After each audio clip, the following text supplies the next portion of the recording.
Okay, it is 9 o'clock, so we are going to go ahead and get started.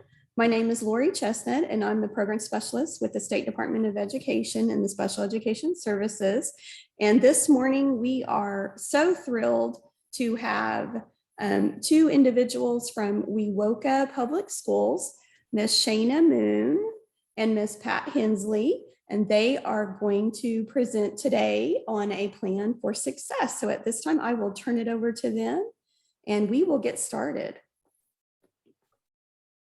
Hello, everybody. I'm Shayna Moon. I'm the high school counselor at Wewoka Public Schools. Pat and I are thrilled to be here to speak to you today. And I'll let Pat introduce herself and we'll get going. Hi, I'm Pat Hensley, and I take the role of the special ed director here at Wewoka, along with many other hats. But Shayna and I have been working closely together on our improvement plan, and we want to share some of those successes that we've had. We are going to log on to the chat box here in just a second, and we'll be answering your questions throughout. We want this to be a casual type webinar, so please do jump in when you have questions. Feel free to ask them, and let's just kind of make this a conversation. We are going to share with you a few of the things that we have done to improve our statistics with graduation and our special ed students. And we're going to outline a few of those things and then talk to you about the academic success plan. So we are going to, there we go. Okay, I'll turn it over to Ms. Pat. Right.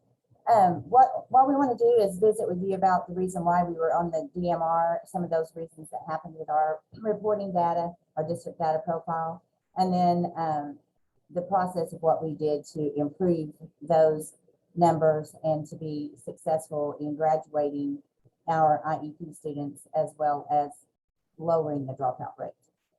So we're going to share some what we did when we first became a DMR 3, which was the previous year, not this year, but the previous year. We had a dropout rate. Our kids were our dropout rate was high, but our graduation rate was like 50%, which was gravely under the target that the State Department wants to meet. As well as we were on the improvement plan because we also had our 45-day timeline. There was like 4 or 5 of those that were missed. So we formed this Wewoka Public School Special Ed Improvement Committee, and on that committee, every administrator from every site was on that committee, as well as the counselors and also the special ed teachers, and there were general education teachers on there. So we tried to make sure that we were covering all those bases. And we did also have a little bit of input and strategies with some parents and students.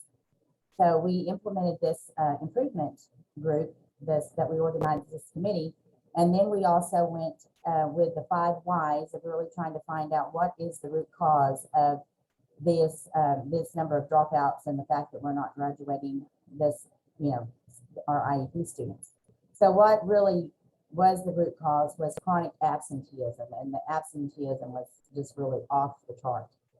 So what we did with that was on our chronic absenteeism, our superintendent had written a grant to where we have a attendance liaison. So anytime a student was absent, and then in the other buildings, we had a liaison that worked with our junior high and high school buildings, and then the registrars in all the buildings also helped with this. But anytime a student was absent, then the phone calls were being made. And what we also found at our high school level was, they often will not answer the phone if they see that it's a phone call from the school. So we did also have to make several home visits. We also, so on those home visits, it usually was myself, the special ed teacher, and then the principal that we were going to go into the house and visit with the parents. So we did start implementing that. So they did also soon realize that if we couldn't get them by phone, we were going to be knocking on the door. So that has improved our absenteeism. We still have a lot of chronic absenteeism to deal with, but we have improved it. So what we did on this plan, and we set this out for trying to figure out how are we going to do this in the plan. Well, number one, we had to do the professional development. So I'll go through all the professional development in just a moment, but I'll just touch on the things that we did. Our resource allocations, which is some of those things I spoke about having a liaison for the attendance. We also have a resource officer at our, so that can help us now as a resource.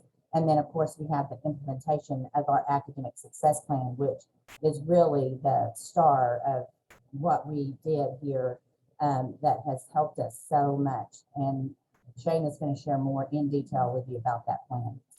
But as you can see from our data here, the 2019-2020 school year, on our data profile, we had only graduated 50% of our IEP students. Well, the 2021 school year, you can see that we've made a gain in that, and that's from our district data profile. Now, this year, of course, we don't have our district data profile out, but this number that you're looking at for the 21-22 school years is just what we have as our raw data here of the number of seniors that we had that were on IEP and the number of students that we had that dropped out. And so we graduated this year 15 IEP students. And there's an IEP student that's counting as 6% as a dropout. That young man actually exited from special ed, but he still showed up on my dropout report or my end of the year data collection that we have in our ed plan. So his name is still showing there. Actually, there's 3 that are showing there. 2 of the students that are showing there actually came into our district as online students, virtual students, to utilize our online school. And they do not live in our district, but we did allow them to enroll, but they did end up dropping. And they had told us that they were going to attend at their home district, but we never got the transfer paperwork saying that. So they also are on my dropout list. So we have greatly worked diligently to improve that. And I think from the numbers, you're going to see that what we've done to build these relationships and the things that we have put in place has really helped us with being able to keep our IEP students in school and them graduate with a diploma. So the professional development that really mattered. I'm sure that you all may be in the same boat that we have been in the crisis of trying to find certified teachers. I do currently have, my high school teacher was a certified special ed teacher, but they came here from an elementary background. And in the middle school, looking through our files, there were a lot of issues with the secondary transitions and the goal writing. That was happening across the board, all districts. I mean, all of our sites in the district. So what we did was we did a lot of PD on our secondary transitions. We utilized the State Department's training for that. We utilized the Zaro Center's training for that. We did the same thing for goal writing. We utilized our OSDE resources, and there are a lot of resources that OSDE has to help you all with any of this. The other thing that we tried to do was we implemented and trained all of our special ed teachers and middle school and elementary teachers in the science of reading letters. Of course, the State Department, for any of you that do not know that, they are offering that training for free. Our letters training came from a grant that our superintendent wrote, and we trained all the elementary teachers, all the SPED teachers, and all of the middle school reading. Anybody that had anything to do with reading and literature, they took that letters training on units 1 through 4 through that grant.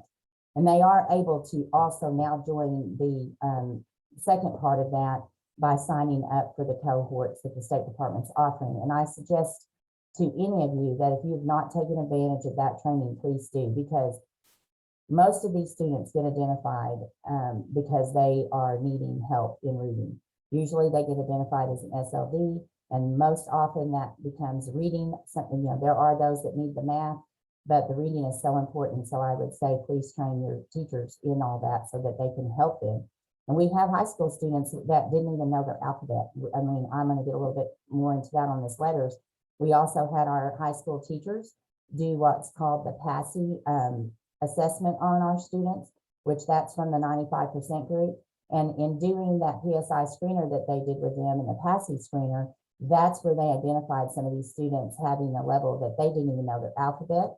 They needed a lot of those lower level skills where it came to identifying long vowels, short vowels, vowel teams, all of that. And so we did start a deep intervention with that in our special education class with those students.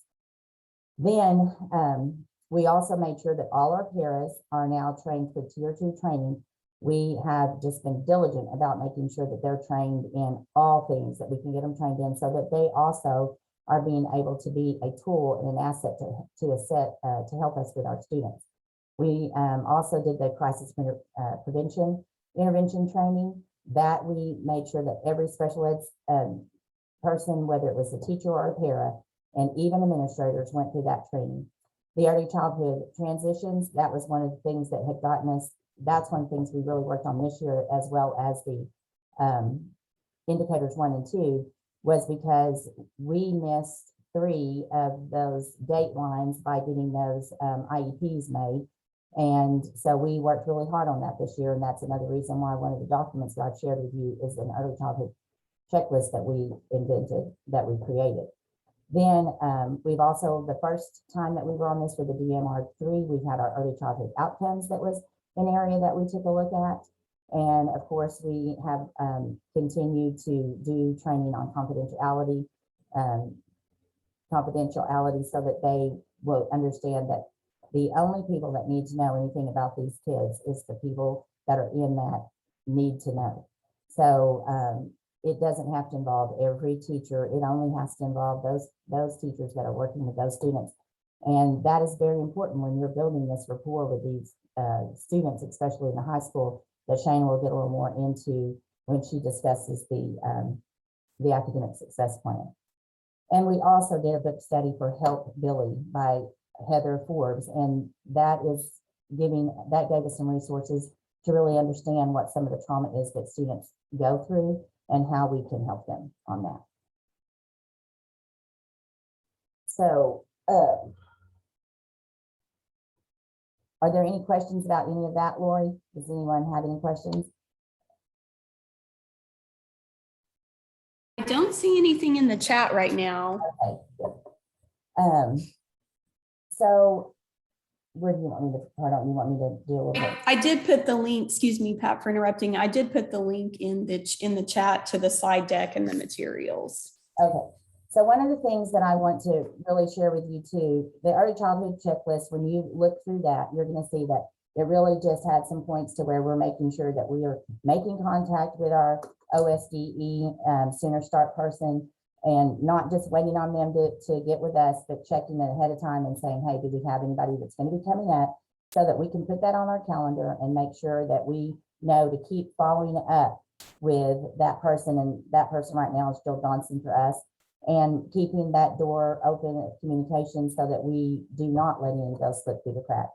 The other thing I really would like to, that I think has probably been shared with you now, is we wrote a SPED referral decision tree. In this decision tree, I actually used the State Department's model to kind of create this. But what we do here at WeWoka, and you will see in that area, is that we try to do, if we have a student that a teacher is wanting to refer, or even a parent, and especially if they're in that area of reading, we have a program that we call ROAR, which is a 45-minute intervention that we do every single day.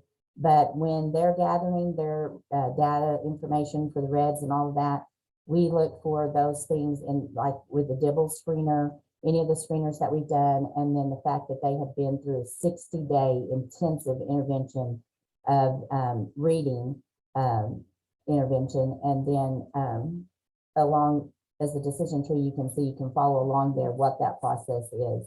And so we did create that for the teachers to have, rather than, because what we were dealing with here is that, you know, school would get started, a kid was struggling, and then all of a sudden you end up with a list of 10 or 12, 15 kids that teachers are saying these kids need to be tested for special ed. And so this referral process, I actually put a referral process in place back in the 13-14 school year where we did start doing these interventions and stuff, because at that time we had a population of 209 special ed students. And that was just so high for our district. We had, at that time, we had about a 750 student enrollment. And when we implemented our intervention process and all of those things and trying to help these kids and train our teachers on how to be successful and highly effective reading teachers, we dropped that number down to like 156 and of those special ed students. And at the time, we were able to even cut a little bit of our staff because our number had dropped so much because of the things that we had been doing. And we are still doing those things to keep our numbers down. So this transition or this decision tree, like I said, I created it based off what the State Department had, and we've been using it, and it has been very successful in helping us to really be able to help those kids where they need help and then them not be identified for special ed. The other thing that we have done since we've had to be on this DMR, the 3 and now this year was a 2, there were some of our students that had been identified as special ed as early as kindergarten and first grade. And then when we were looking at the files that we worked with the State Department last year in our high school, some of those kids have not been reevaluated with testing. And so another thing that we've implemented here is that they are for sure going to be reevaluated in the 6th year for sure. So if their 3-year evaluation comes up and the teacher doesn't feel like there needs to be, testing with or reeval with testing, then that's fine. But no question about it. In the 6th year, they are going to be reevaluated, and we're going to take a look at that data. So that's something else that we've started implementing, and it's been successful in helping us with our students. The other thing I want to visit with you about is the monitoring tool. This monitoring tool has been very, very successful. I will tell you that I did not just create this all by myself. Being public schools had a monitoring tool that I utilized as my resource, and then I kind of tweaked it a little bit to what I wanted it to be for WeWoka, and we're pretty persistent on the teachers using this. So what was also happening is students that were in the classes, that it was not always being communicated to the special ed teacher that these students were struggling. And then all of a sudden, the special ed teacher gets the eligibility report, and they've got students on there that have failing grades. So that's why we implemented this monitoring tool. And the version that you have, basically tells you that if they're having a failing grade, that this monitoring tool is to be completed by the general education teacher. And you're going to see that on the second page, there has to be a plan of how we're going to help the student improve. And they have to turn that in every Thursday. So they turn it in, so that way there's no surprises when that eligibility list is there, and the special ed teacher can be well aware of what's going on with the student. Now, like I said, this right here I gave you just the one that just is strictly the monitoring, but I'm going to tell you how we got a little bit more precise about it at WeWoka. We did not, what we started having our gen ed teachers do was, if the students had a grade of D, then this form had to be completed. And so we were trying to catch them before they were really, really starting to fail. So that was something that was implemented here, that any IEP student had a grade of D, this monitoring tool had to be completed and a plan set in place of how we were going to help this student succeed. And I will tell you that it was amazing, the results that we started getting from this. It really lowered our kids off of eligibility. A lot of our kids, because the gen ed teacher was working so closely with the special ed teacher, a lot of these kids, there started being students that they were making grades of C. They were no longer failing like they had been before.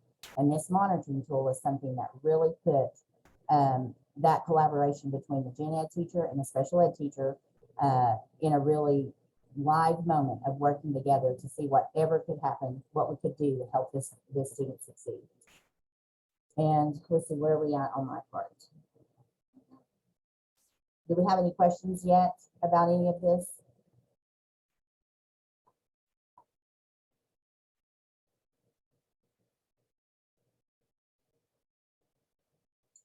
All right, so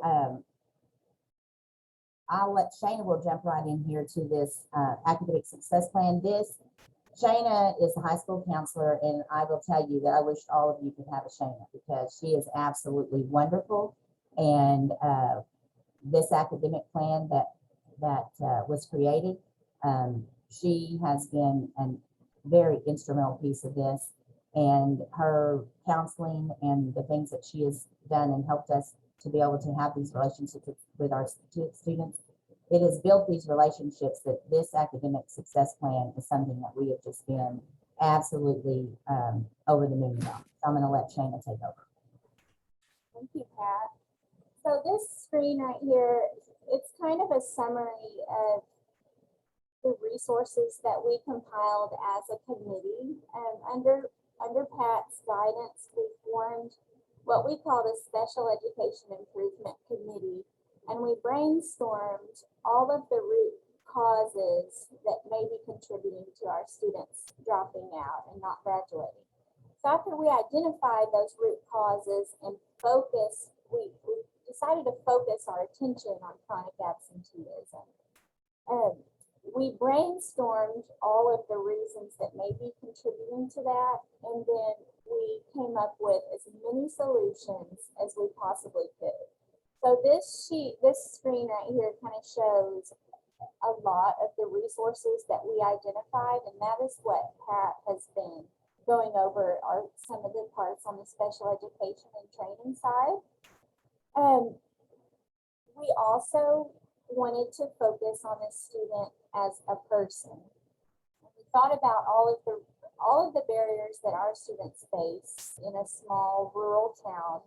We've got poverty in our town. And so that is why you see the things like the positive pantry, the washer dryer room. I just wanted to touch on those. And we really kind of took a Maslow type approach. We want to make sure that our students' basic needs are met. So that is why these things right here. And then we focused our effort to develop a monitoring system, but also an intervention tool so that we can get to know our students, what their needs are, and then how we are going to formulate a plan for success for them. I just do want to touch really quick. If you are interested in looking at modified ICAP assignments, do click on this link right here. The State Department does have some guidance for how, and we can talk afterwards about how to modify ICAP. Let's move on to talk about the golden egg here. So what we're really here today is to talk about this academic success plan that we created as a committee. We really attribute a lot of our success with raising those rates to both the training, but also this academic success plan that we have piloted here at WeWOCA, and we've seen our statistics improve greatly. So let's just jump right in and talk about what is the academic success plan and how did we come up with it? What's it look like? I'll share the forms with you, and then I'll share kind of some successes that we've had at the end, some specific successes. So the idea of an academic success plan isn't actually new or groundbreaking. If you look it up online, you'll actually see that you'll have a lot of pop-ups on the university level. So there are some TRIO programs who use academic success plans. You'll kind of get to see some different examples. We as a committee looked at some different approaches and some examples from other institutions, and we came up with our own. We feel like our academic success plan really targets the specific needs of our students. I'm going to share with you what our documents look like, and then I'm going to encourage you to take those and then modify them in a way that fits your districts. So an academic success plan is fundamentally designed to address belongingness.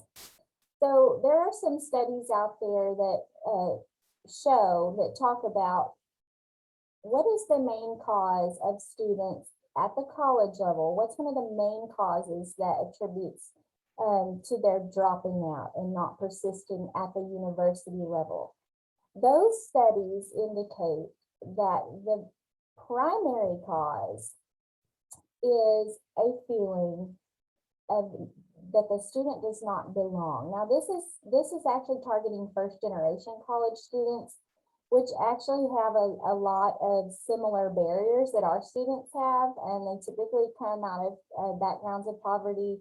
They don't have educational support at home. So these are students who have a lot of barriers, additional barriers, but they attribute their inability to persist in college as we just don't feel like we belong there. So we kind of read those studies and thought about them at the high school level. We thought to ourselves, do we have a system here? Do we have an environment here that makes our students feel like they belong? What does it feel like to them when they walk into our school building? We are a trauma-informed school, so we understand the barriers that our students are going through at home. And we have a culture here with we read those books based on trauma and the Help Billy books. We have a background here. We're training a background and a lens for which our teachers to look at our students as real people who are dealing with real problems. And sometimes education comes second to the issues that they're facing at home. So belongingness is a big issue with students, and we decided to kind of pilot this on the high school level. One of the main ways to make a student feel like they belong in school is simply to establish a positive relationship with them. According to books like Help Billy and studies that focus on dropout in the high school, did you guys know that really reward systems are starting to be proven ineffective? So giving students, that gold star or perfect attendance, things like that, they're not actually effective in students who are dealing with these major issues at home. What's effective in battling chronic absenteeism and getting students to school is simply developing a positive relationship with them, with positive mentors in the school system, positive relationships with faculty, staff, and peers. So we decided to enhance how we are making relationships with our students. We wanted to take an individual, strength-based approach in how we are forming relationships with our students. We want to make sure that we're taking care of their academic development, but also we want to make sure and stay in tune with what's going on emotionally with them, what's happening at home, how are they feeling just as a person here in school. The academic success plan that we developed also helps them to develop SMART goals, which I'll get into in just a second. And it helps them to develop an understanding of why their high school diploma is relevant in their life goals. So I think that is a big problem that we were seeing here at the school, is students having a general feeling of, why does this even matter? When I've got all this going on at home, you guys are telling me I need to be here today to take a quiz. How is that going to help me provide food for my family? A history quiz. So we were seeing kind of a disconnect between that ability to look into the future and plan. So, and then of course our academic success plan helps us as educators identify with the individual student, what are your potential barriers to success? It helps us to then facilitate bridges to solutions. So let's talk just a little bit. This isn't new to anybody watching. I know that these are some of the barriers that we face here at Wewoka. We are a really small town. We have a lot of students living in poverty. And so here as a committee, here are some of the barriers that we identified within our student population. These were the root causes that we determined are behind a lot of our chronic absenteeism. So our students, we've got students that are homeless. We've got students who have inconsistent parenting at home. You can kind of look through here, not able to identify successes in school. That was a big issue that we were noticing with our students. Bad grades, lack of intrinsic motivation. And we took these things and we decided, how are we going to address these with our individual students? And we use these to build our academic success plan process. So our plan is an interview that we have with our students. We piloted this with special education students with an IEP. So what we did was we formulated an interview, and let's call it like a motivational interview. And I'm going to show it to you here in just a second, and this will all kind of make sense. We bring our students in and we assign them to a mentor for them. That mentor is going to stick with them for their entire high school career. So ideally, you would begin with an academic success plan with your 9th grade students or earlier. But here we piloted it in the high school. So we bring our students in the 9th grade.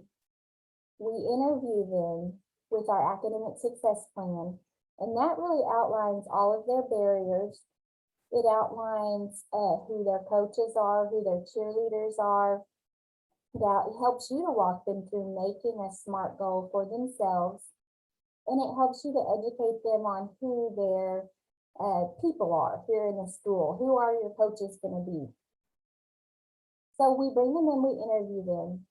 We determine their score on their ASP. So we have created a system. It is a system that tells us the level of barriers that this individual student may encounter in high school. And then as a result of that, we have a color-coded roster that helps us to kind of view our students as far as what their level of need. I'm gonna have to borrow your. Let me take a drink real quick. Sorry about that. Thank you. So I'm going to show you this roster. It's really pretty. It's really helped us to take a different approach to how we view our students' needs. We then follow up with checkpoint meetings with each student. So a student will go through an interview, at the beginning of the year, and then we at WeWOCA have decided to have at least one checkpoint meeting in the mid-semester and one in the final semester each year. So a student will ideally have about 5 coaching sessions each academic year with their academic success plan in front of them. Excuse me, everybody. And with these checkpoint meetings, it allows us to facilitate necessary supports. So let's just dive into the actual form. And I've shared this with you guys, or Lori has shared it with you, so that you can have access with it, take it and run in your own districts. Okay, I'm going to pull it over here. Okay, everybody see that? So this is our academic success plan. Of all of our committee efforts, this is kind of the thing that we have come up with, and we really feel like those stats have a lot to do with this form right here. So we pull our students in at the beginning of their career here in the high school. And the first thing that we do is we just kind of are casually interviewing them, walking through these questions. We are going to answer these questions right here as a staff, okay? So we're just going through here and we're chatting with them, but we're circling, yes or no. Does the student's household fall under low income guidelines? Yes. Is the student homeless? Or have they ever been homeless? we circle yes or no here. Will they be a first-gen college student? Are they on track to graduate? And we are having this conversation with them as we go through the academic success plan. So we're not just reading this to ourselves. We're saying, hey, do you know how many credits it takes to graduate high school? Usually they say no. And at that time, it's the time we whip out their degree sheet, their college or high school degree sheet. We're doing an audit with them in front of us. We're asking them if they have an IEP on file, asking them a little bit of what they know about what their accommodations are.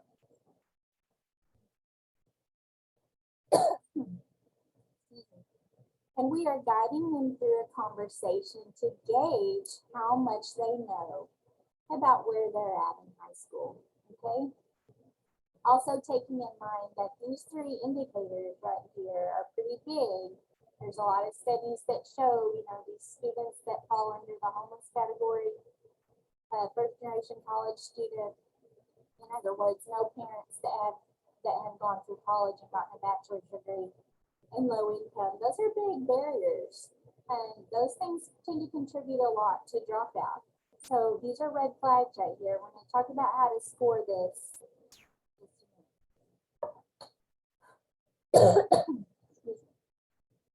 so here's where the motivational interview begins, okay? And you're asking the student, what are your grades in your classes? What kind of concerns do you have?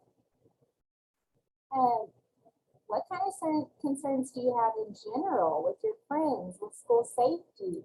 Do you have, what the school policies are? I was kind of surprised how many students kind of took issue with some of the school policies. I had to sit there and kind of unpack those things with them. Here's a big one right here. And I have to give credit to Pat because she really kind of came up with this question. We were talking about what kind of things do we want to know about these kids? What kind of things do you think people have, what kind of things do you think they've never been asked? And Pat said, let's ask them, when's the last time you felt successful in school? And we were shocked with the answers that we got. Going through our pilot year, we had to interview students from 9th through 12th grade to establish an academic success plan.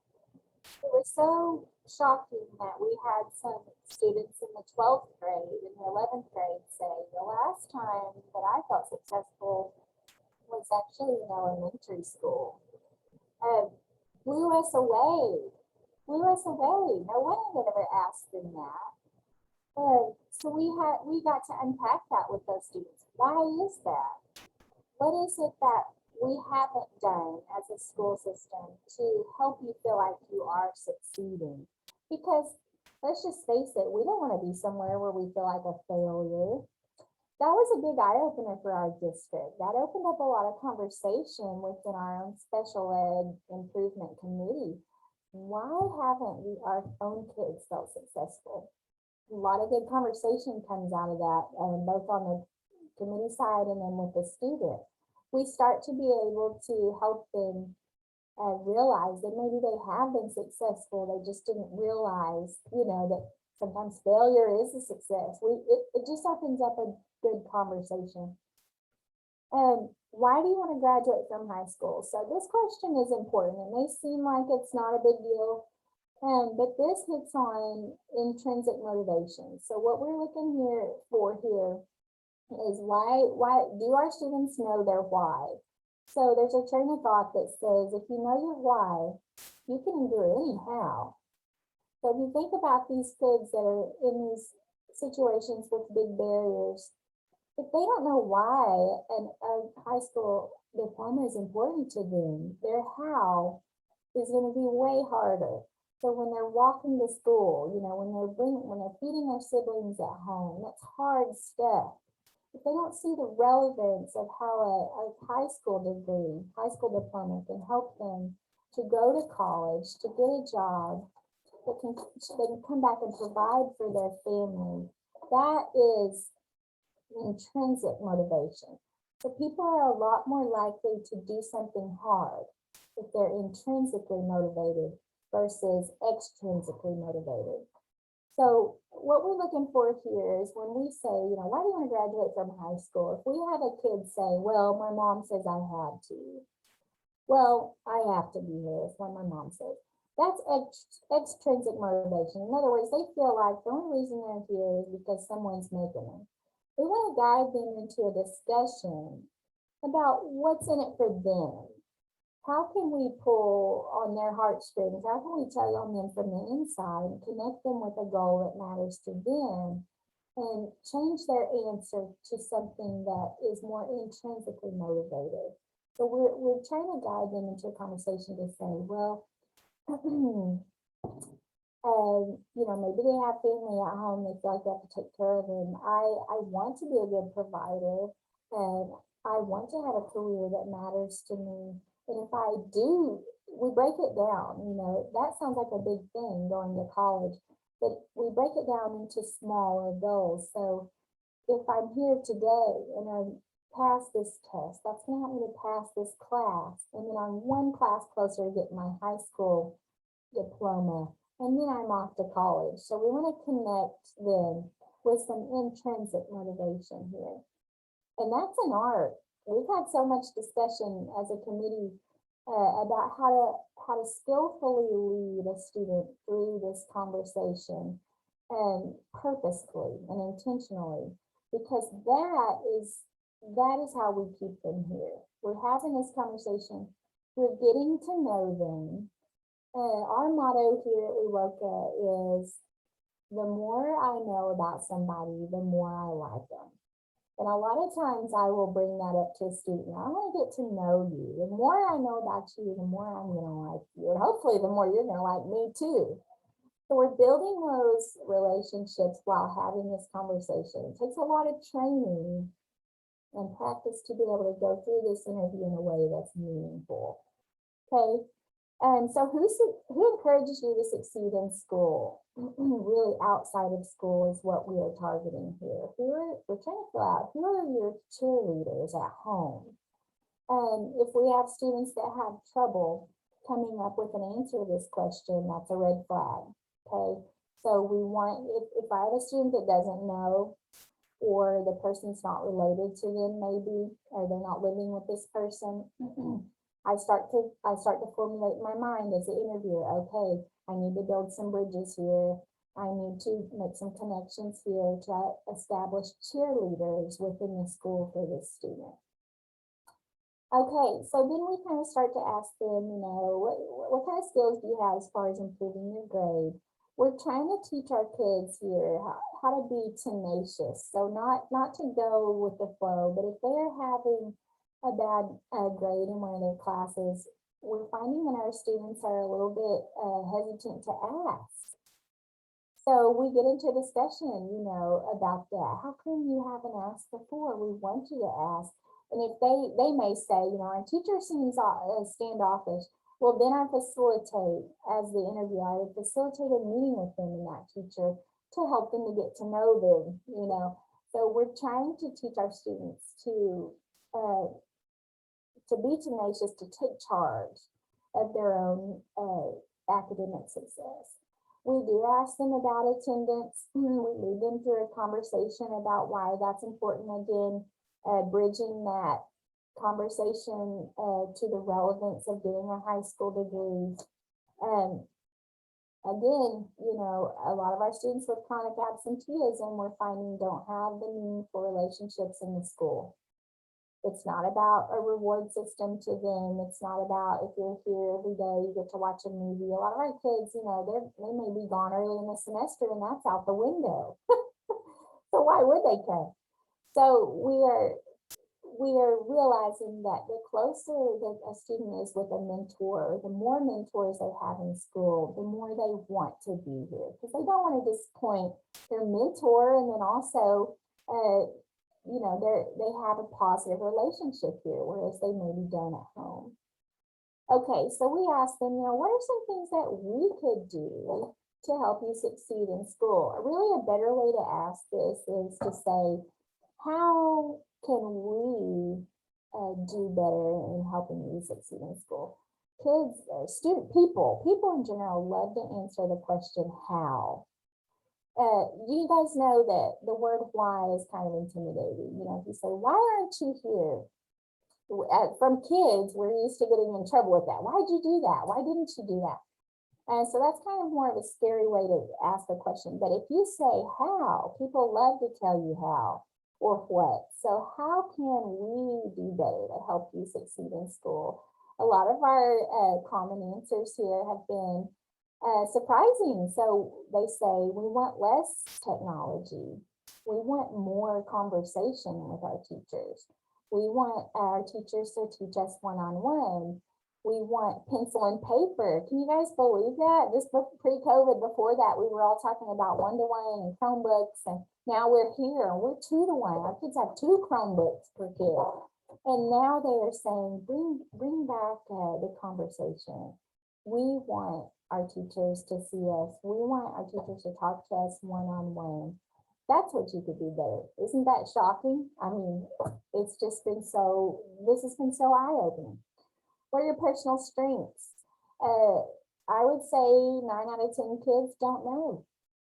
9 out of 10 kids that we piloted this on who had an IEP. Sometimes I would ask, what do you think your gift is? Let's talk about what kind of job you want. Let's not talk about the money right now. Let's talk about what your gift is. What's your personal strength that you were born with?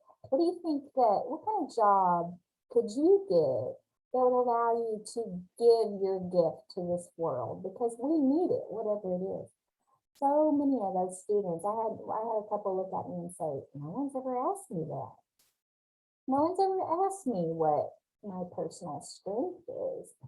People only, have cared about what my reading score is or my test score is. But they were flabbergasted when you asked them, what do you think you were born good at? What do you think you can impart to this world? And let's take that and run with it. Why does that make you a good student?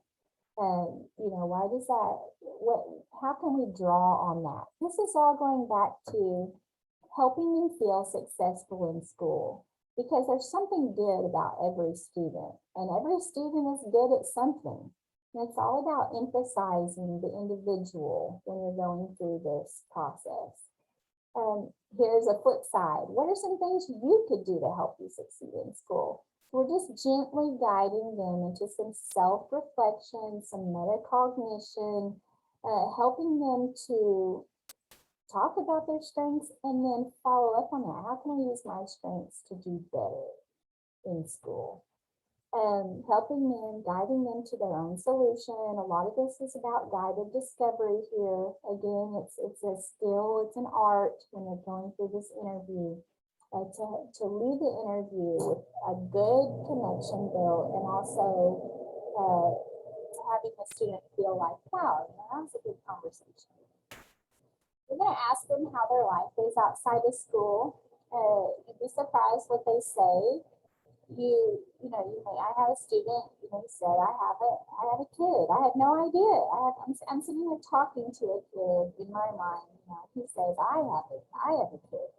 Sometimes I think we're blowing and going so fast in school, the teachers, the administrators, that we don't realize what these students are dealing with outside of here. And just to know that, it really takes the mentorship and the relationship to a whole new level.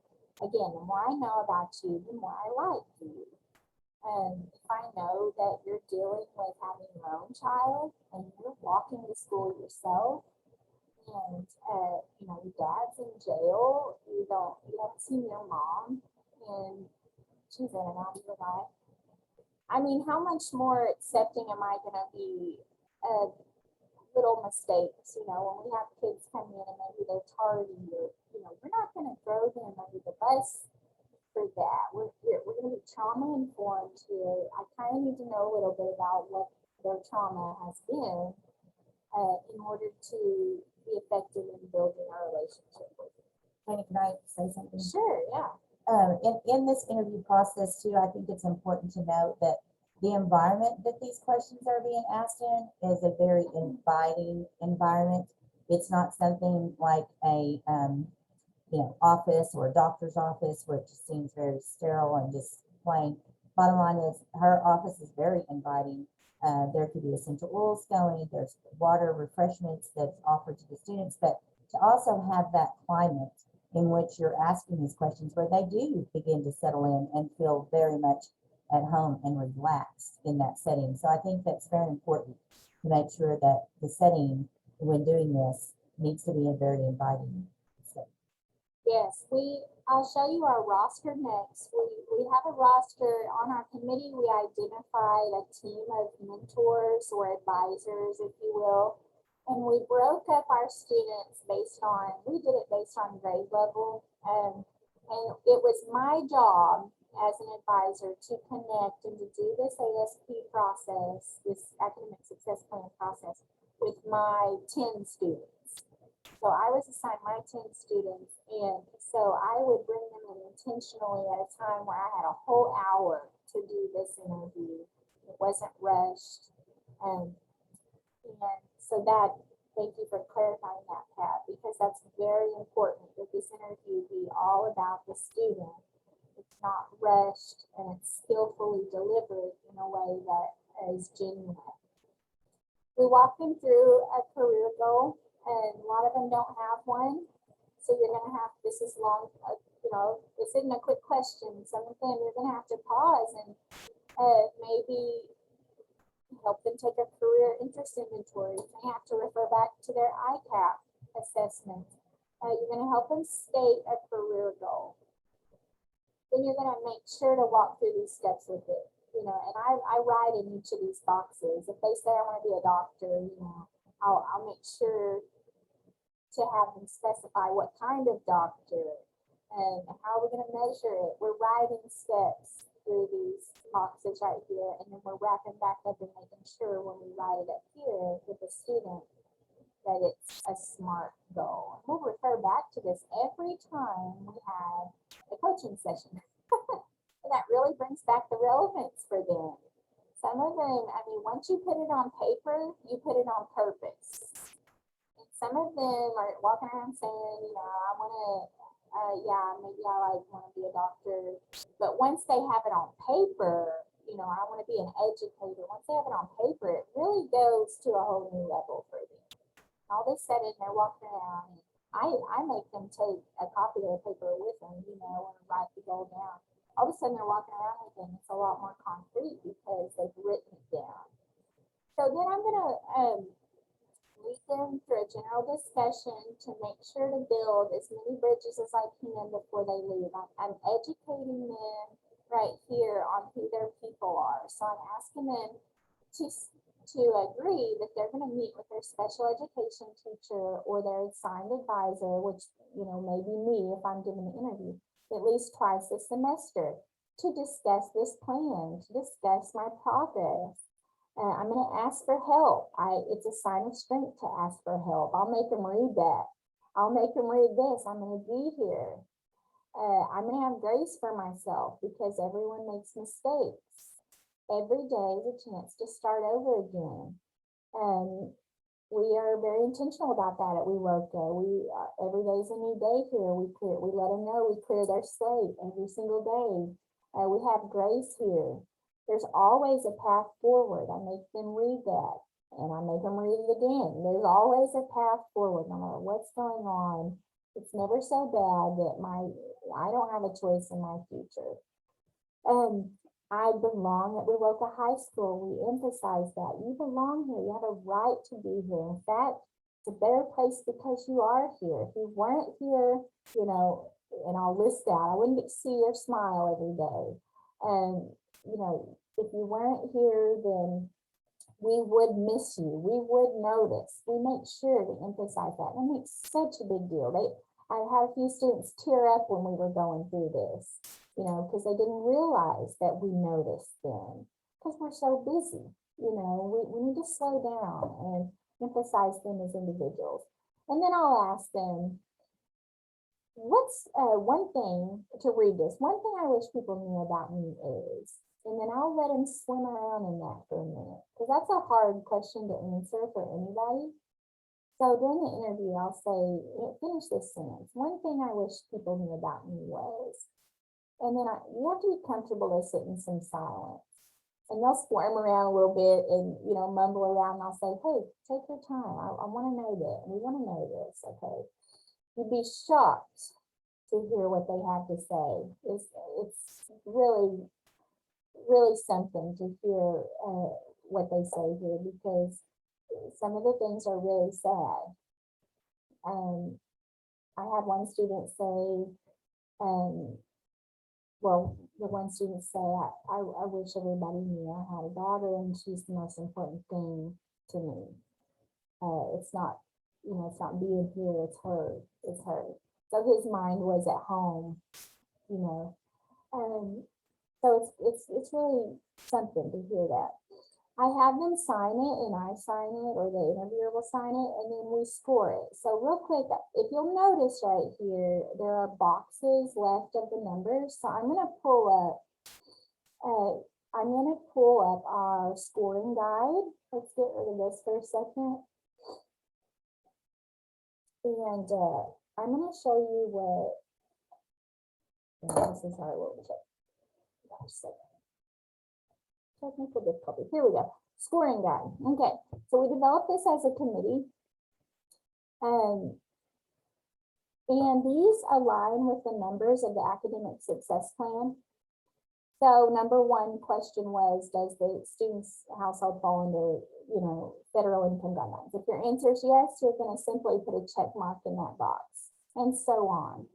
Now, some of these are qualitative type questions. In other words, it's hard to quantify those things. So we met, like, for example, number 14, when you say, describe your strengths to me, what are they? We had to kind of sit back as a committee and have discussion on how to quantify those things. So some of these, are a little bit more vague, and we leave it up to the interviewer to decide that measure. So for example, if I have a student that's really sinking, they're not swimming when I ask them what your strengths are, they're sinking, they cannot think of a strength, they're having great difficulty even imagining, anything good about themselves, I'm going to put a check mark there, because I'm going to say that's a barrier for them right now. And so we evaluate every question on the academic success plan, and then we total up the points. And then at the bottom of that academic success plan, you might have seen that it said total. So I'm going to tally up my students' scores, and let's say that I have a student that's an 8.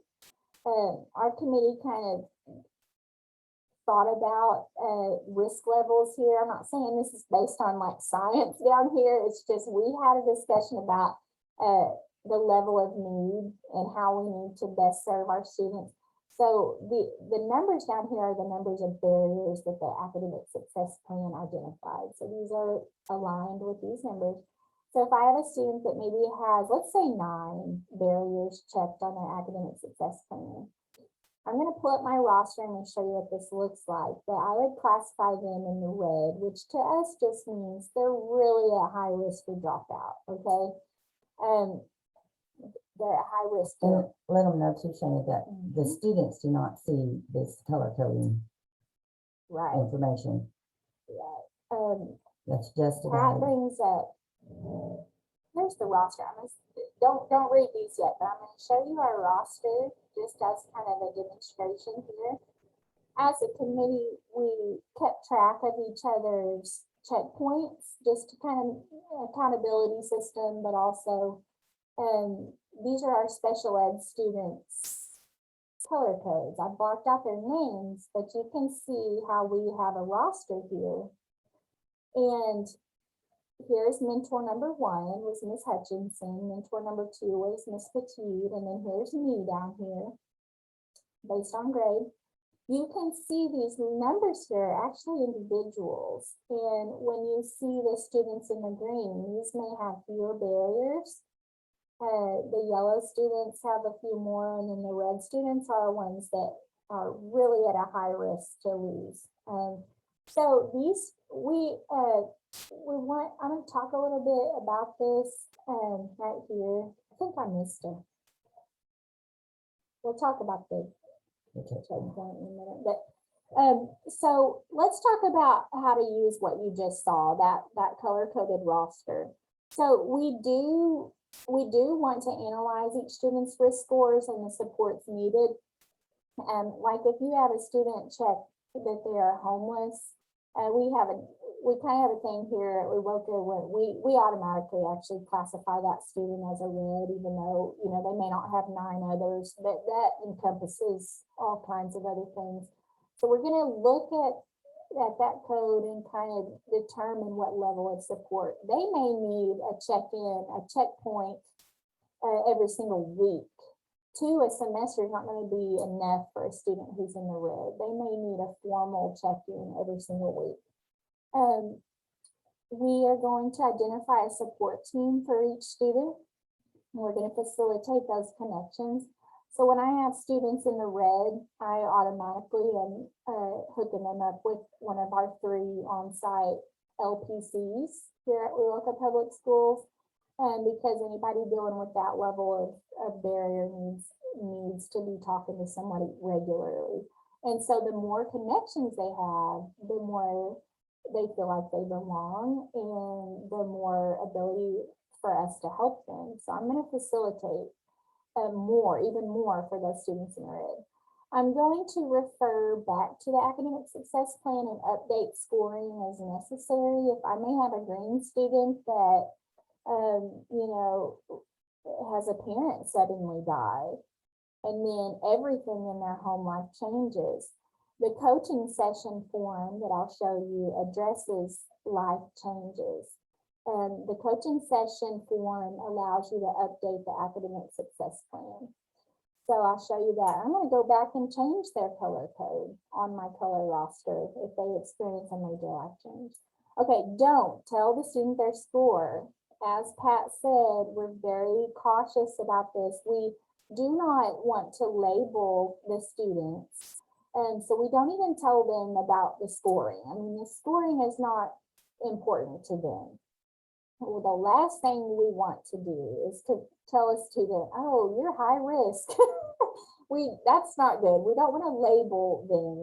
It's not the point of this. The point is that the point of the color codes and the scores just simply to help us know what level of facilitation and service they might need support. That's the word I'm looking for.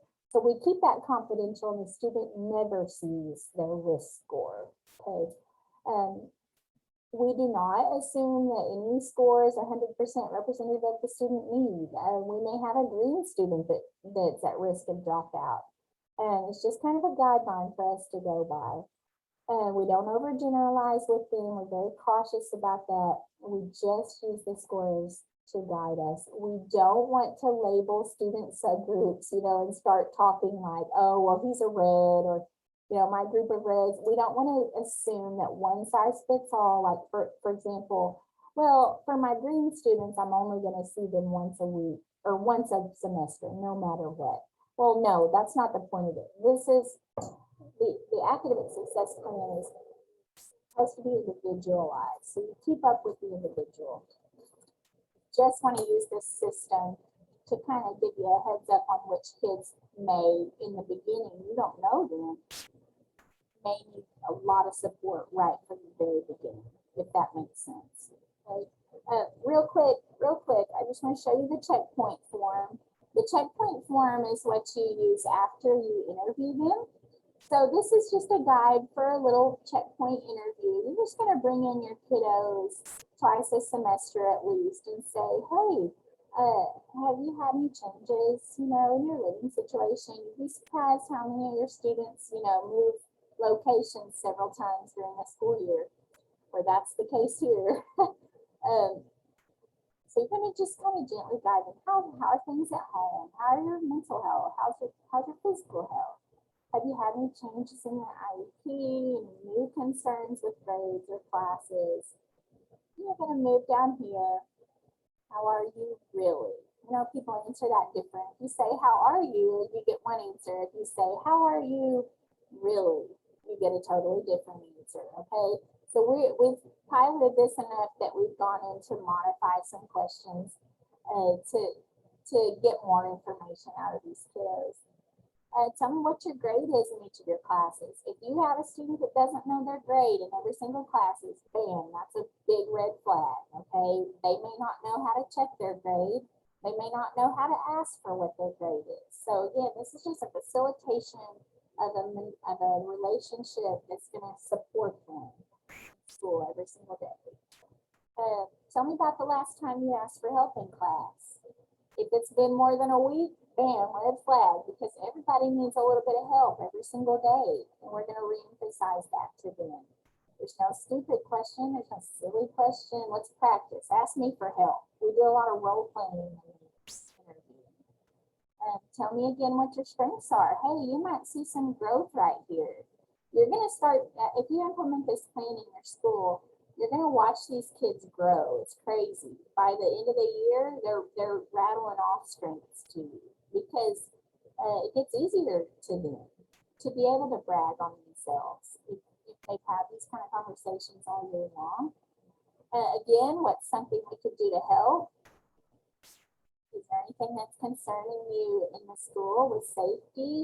Remember, we're coming off of COVID, so this next year, when your kids are in school, you know, they're thinking about things that our kids have never had to think about before. So social anxiety is at an all-time high. We have a lot of kids not wanting to be here simply because of social anxiety. They forgot how to be around people. So we're addressing that head on. We're not hiding from that. We're having those conversations with these kids. We are making sure to introduce them to as many mentors as possible. I mean, like actually bringing the teacher to the meeting and saying, this is your English teacher, and letting them build a little relationship right there. Any changes in their SMART career goal, and this changes often, you know, so you can go back and, or it can change, you're going to go back and update that in the academic success plan. You're staying on top of that relevance and that career goal. You're asking them about what are you doing today that's going to help you to become a doctor in 5 years, in 10 years, you know, when you're having that conversation. And so this is the coaching session. So that's fun. Coaching session is always fun, okay, because you're building that relationship. We've talked about the scoring guide, talked about how to use it and how not to use it.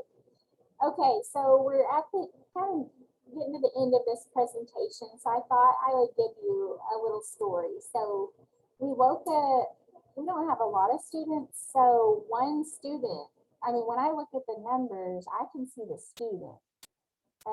One student can impact our statistics in a big way. And when we look at this past year, and our graduation rate was close to 100%, I can tell you all of the students that almost dropped out that this academic success plan process saved. So it is very real. The impacts are very real. And I just wanted to highlight one of my favorite stories that I've gotten to experience so far. So we have a student, we're going to nickname him, I met with Lori earlier this year, we call him D. So I'm just going to make up that that's what we're going to call him, D. So we had a student in our identified special ed and an IEP. And this student has a lot of barriers at home, and I would say he was in the red very much. This student, when I interviewed him back in August, he seemed to be doing fine, though he had a lot of barriers that were kind of big red flags. He let me know that he had a child at home. He let me know he wasn't living with either parent. And so he was somebody I definitely had on my radar, but he was really involved in sports and seemed to kind of have some friends. So he was doing okay back in August. As the school year progressed through the fall, he started to have some behavioral issues. And so I was bringing him in, I was working with him. We would kind of put out those fires and we were focusing on his future.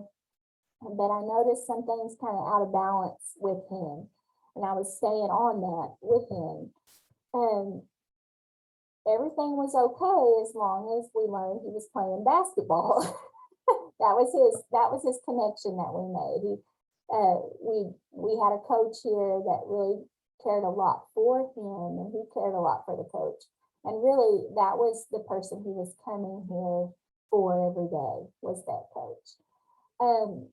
In February, one day, this student came in, and I was in the high school office, and the ISD teacher came in, and she said, "D is in my room and he's crying." And I said, "He doesn't have ISD today." And she said, "I know, but he's in there and he's really upset and he won't talk to anybody."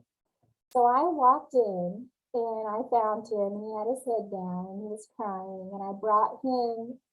He wouldn't get up for anybody but me, but I was his support person. So, because we had that relationship, I asked him to come talk to me in my room. He, with tears in his eyes, he looked up and he said, "I want to quit. I'm leaving school. I'm done." And he said, "I had to walk across town to get here. I had no clothes to wear, so my clothes are dirty. I haven't seen my daughter," and his whole world had blown up.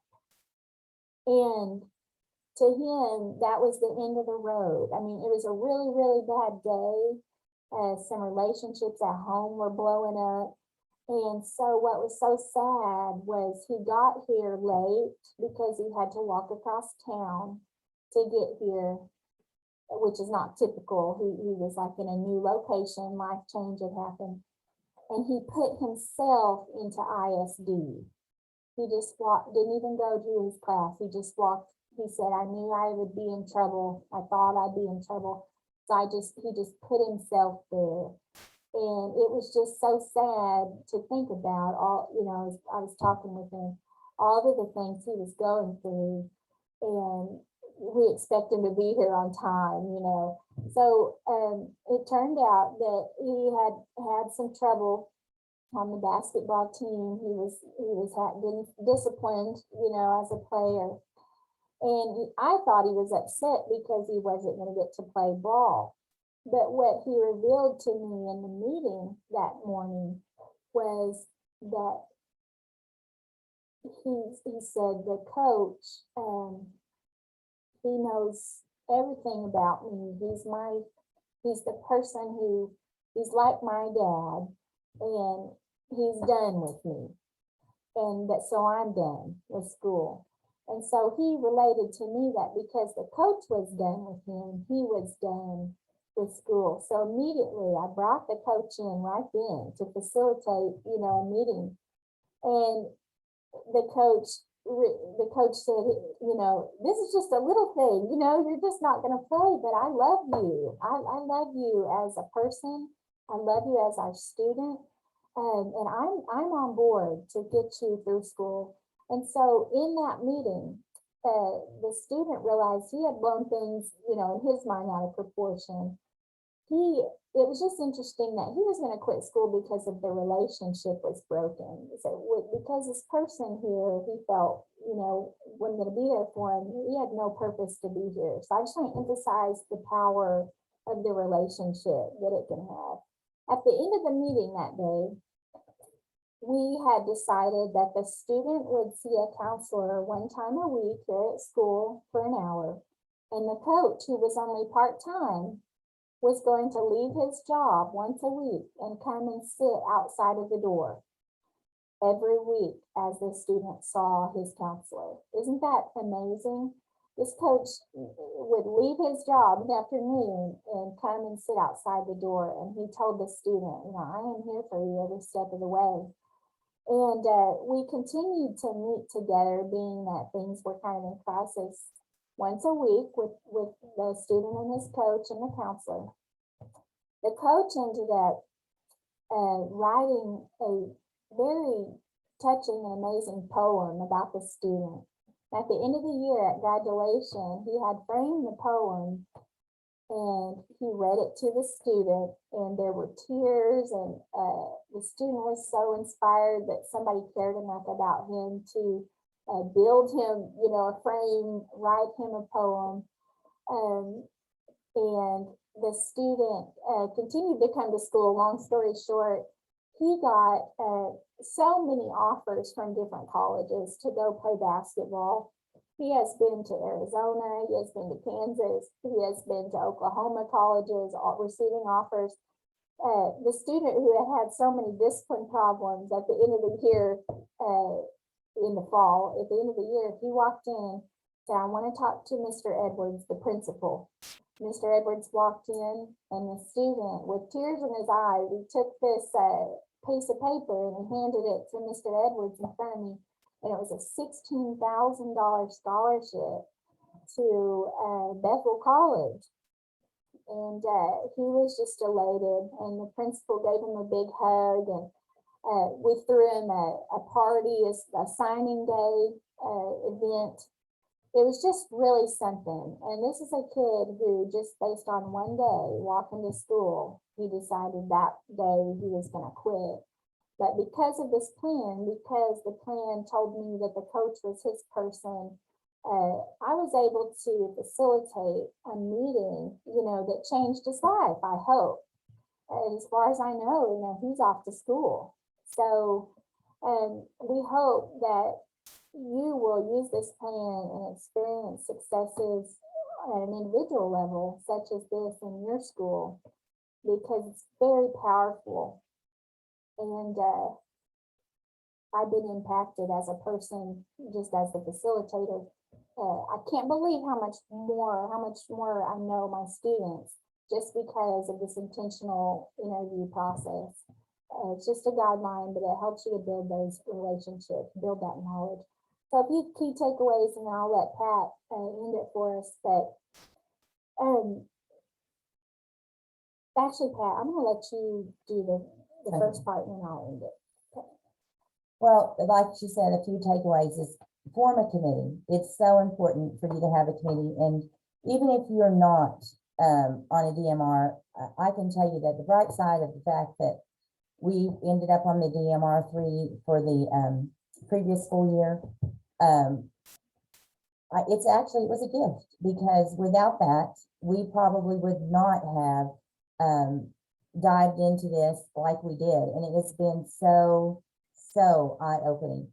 But form a committee, whether you have a DMR rating or not, and identify these root causes that why your students are dropping out, and then formulate that plan to address those issues that you find, and think outside of the box. That's what we did here with this academic success plan and all the other things that we've tried to implement to help our students. That positive pantry that was on our list of things there for you to look at, that positive pantry is a place in which our students can come and take showers. They can do their laundry. There's clothing that is there, and it's not just hand-me-downs. Our community has supported us. There are folks that buy brand new things and bring them over there to that pantry. It could be coats, it could be jeans, shirts, shorts, underclothing, personal hygiene things, and then certainly there's food available. And so we have that pantry for our students and our community, and those are one of the things that we did think out of the box. And along with this academic success plan and mentoring and really building these relationships, and just like what Ms. Moon went through, Shana went through on the very beginning, that this is kind of a Maslow's approach. We all know that if their basic needs are not met, then we can forget about diving into those academic needs. We have to make sure their basic needs are met. And this has given us the opportunity to build those relationships with these students.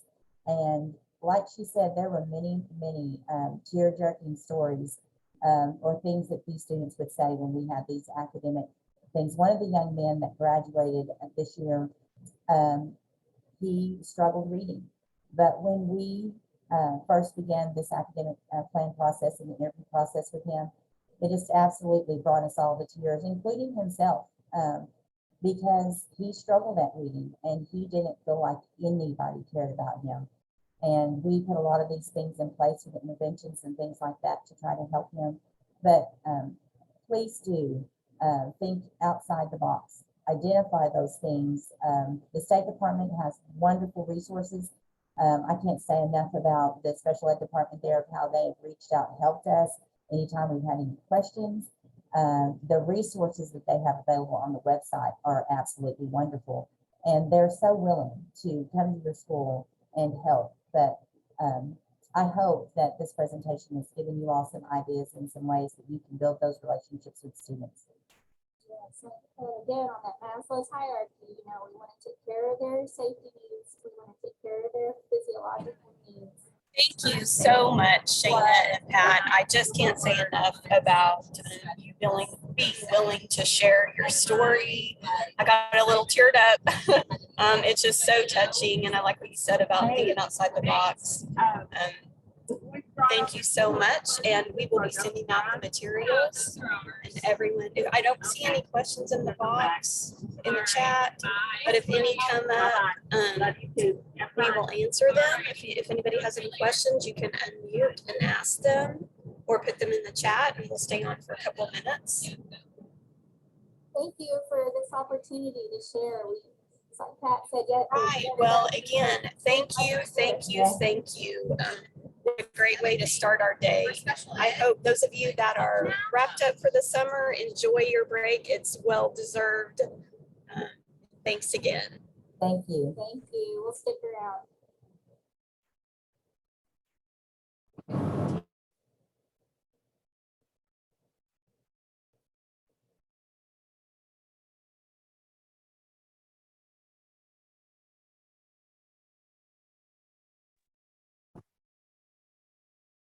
Annie said, excellent job and thank you.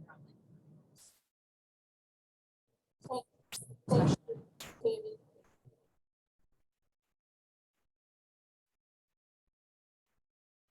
Yeah, I'm not seeing any other questions, so we will go ahead and sign off. Thanks again. Do you have anything, Pat or Shayna, for me? Thanks for this opportunity. Yes, thank you so much. Really, we appreciate it. Thanks.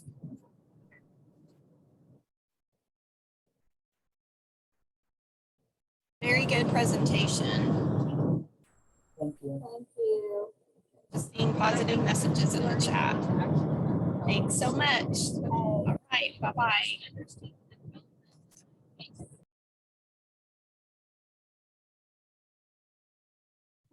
Several more people said there was about 27. Mhm.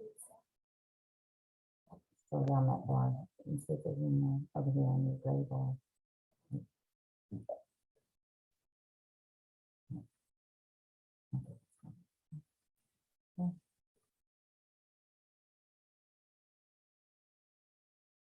I would love to see that one. I have it somewhere. Was this coach, which coach did this?